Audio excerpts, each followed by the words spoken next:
Hey guys, welcome back to Fast Fix. In this video, we're going to show you how to see all games you played on Roblox. It's simple and easy, so let's get into it. So first, you need to open your Roblox, either your Roblox application or here on Google Chrome. Now type roblox.com. And then just open up your homepage on Roblox, or you can type here roblox.com/home.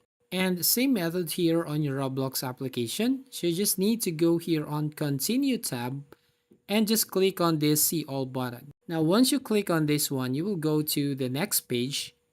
And as you can see on your screen, you will find here all the games that you played on Roblox. So that's how you basically see all games you played on Roblox.